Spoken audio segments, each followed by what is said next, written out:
പ്രിയപ്പെട്ടവരെ, ഇന്നത്തെ വിചിന്തന ഭാഗം മത്തായിയുടെ വിശുദ്ധ സുവിശേഷം 5-ാം അധ്യായം 20 മുതൽ 26 വരെയുള്ള വാക്യങ്ങളാണ്. ഗിരിപ്രഭാഷണത്തിൽ ഉൾപ്പെടുന്ന ഈ ഭാഗം ദൈവരാജ്യത്തിൽ ഭാഗ്യമനുഭവിക്കാൻ വേണ്ട സ്വഭാവ ഗുണങ്ങളും ദൈവരാജ്യ സാക്ഷികളുടെ ഉപ്പിനോടും വിളക്കിനോടും അടുത്ത ഉത്തരവാദിത്വവും ദൈവരാജ്യ അനുഭവത്തിൽ ദൈവിക നിയമത്തിനുള്ള പ്രാധാന്യവും വിവരിച്ച ശേഷം യേശു നൽകുന്ന ഉദ്ബോധനമാണ്. യഹൂദ നിയമങ്ങളുടെ ദൈവരാജ്യ വ്യാഖ്യാനം നൽകാൻ യേശു ഉപയോഗിക്കുന്ന 6 പ്രതിവാദങ്ങളിൽ ആദ്യത്തേതാണ് ഇന്നത്തെ വിചിന്തന വിഷയം.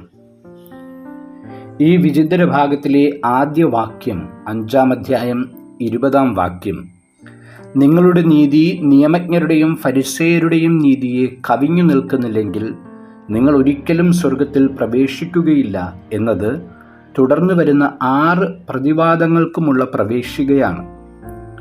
ക്രിസ്തുവിനെ മിശിഹായായി അംഗീകരിക്കുന്ന നിയമജ്ഞരും ഫരിസേയരുമല്ലാത്ത തൻ്റെ ശിഷ്യഗണത്തെയാണ് ഇവിടെ അഭിസംബോധന ചെയ്യുന്നത്.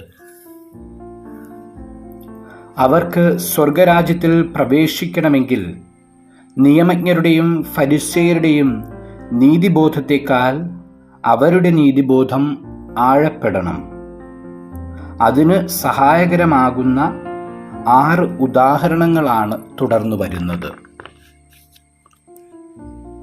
പൂർവികരോട് പറയപ്പെട്ട 2 കാര്യങ്ങളാണ് യേശു ഇവിടെ ചർച്ചയ്ക്കെടുക്കുന്നത് എന്ന് 21-ാമത്തെ വാക്യത്തിൽ വ്യക്തമാണ്.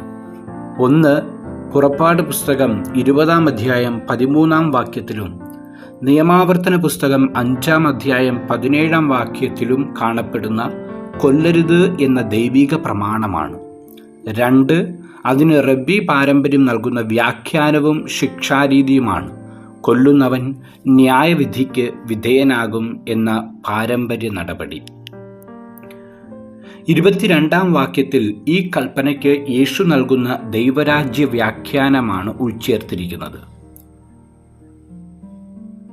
യേശു കൊല്ലുക എന്ന പ്രവൃത്തിയിൽ നിന്നും അതിൻ്റെ കാരണത്തിലേക്ക് കടക്കുകയാണ്. അത് കോപമാണ്. കോപത്തെ 3 തട്ടുകളിലായി യേശു ക്രമപ്പെടുത്തുന്നു. സഹോദരനോട് കോപിക്കുന്നവൻ, സഹോദരനെ ഭോഷ എന്ന് വിളിക്കുന്നവൻ, സഹോദരനെ വിഡ്ഢി എന്ന് വിളിക്കുന്നവൻ.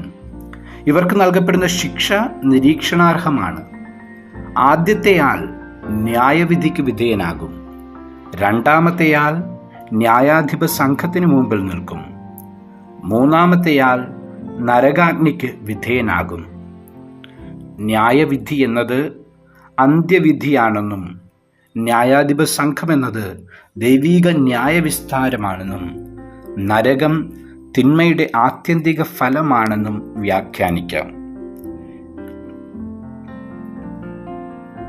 സഹോദരനെ വേദനിപ്പിക്കുകയും വില കുറച്ചുകയും കാണുന്നവൻ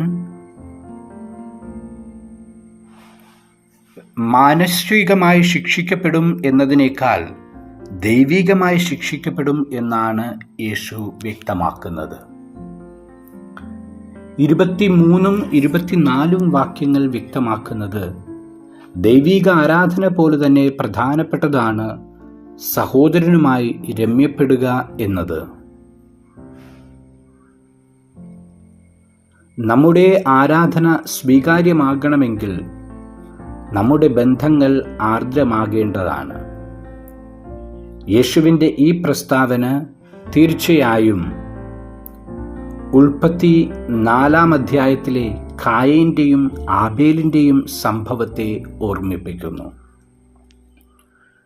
25-ഉം 26-ഉം വാക്യങ്ങൾ രമ്യപ്പെടാതിരുന്നാലുള്ള നഷ്ടങ്ങളെക്കുറിച്ചാണ് ഓർമ്മിപ്പിക്കുന്നത്. വഴിക്ക് വച്ച് തന്നെ വേഗം രമ്യപ്പെടാനുള്ള ആഹ്വാനമാണിത്. നമ്മുടെ അന്ത്യവിധിക്ക് മുമ്പ് നൽകപ്പെട്ടിരിക്കുന്ന ഈ ലോക ജീവിതം രമ്യപ്പെടലിൻ്റെ ആഘോഷമാക്കാം. അല്ലെങ്കിൽ കാരാഗ്രഹമാകുന്ന ദൈവിക ബന്ധത്തിൽ നിന്നും വിച്ഛേദിക്കപ്പെട്ട അവസ്ഥയിലേക്ക് നാം വലിച്ചിഴക്കപ്പെടും. കൊല്ലരുത് എന്ന ദൈവപ്രമാണത്തിൽ അർത്ഥം ആരെയും വില കുറച്ച് കാണരുതെന്നും എല്ലാവരുമായി രമ്യപ്പെടുക എന്നുമാണ്. ഓരോരുത്തർക്കും അർഹമായ വില നൽകുന്നതും എല്ലാവരുമായി ഹൃദ്യമായ സൗഹൃദം പാലിക്കുന്നതും നമ്മെയും മറ്റുള്ളവരെയും അർത്ഥപൂർണമായി ജീവിക്കാൻ അനുവദിക്കുന്ന പുണ്യമാണ്. ഈ ദൈവരാജ്യ സുഹൃതം അഭ്യസിക്കുവാൻ യേശുവിൻ്റെ ഈ വാക്കുകൾ നമ്മളെ പ്രചോദിപ്പിക്കുമാറാകട്ടെ.